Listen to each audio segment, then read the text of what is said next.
Welcome to the Tech Egg. Don't get scrambled. Enjoy the video. In this video, I will explain how to play Warmane. First, you'll need to set up your Warmane account. Head over to the official Warmane website and register for a free account. It's a straightforward process that takes just a few moments. After registration, remember to check your email inbox and verify your address. This crucial step activates your account, allowing you to log in and begin your adventure. Next, you'll need to download the correct World of Warcraft game client.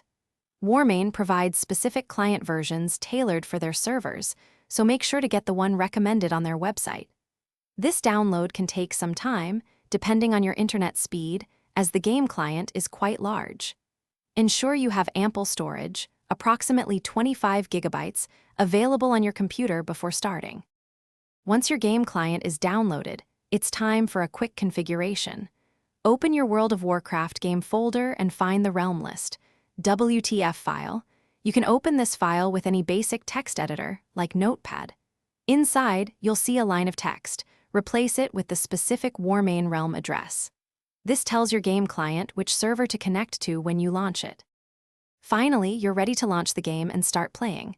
Double-click the WoW, EXE, or WoW app file in your game folder to open World of Warcraft. At the login screen, enter the username and password for the Warmane account you created earlier. After logging in, choose your preferred realm, create your character, and step into the vast world of Warmane. Enjoy your adventure. Thanks for watching. Consider subscribing if I helped unscramble your problems.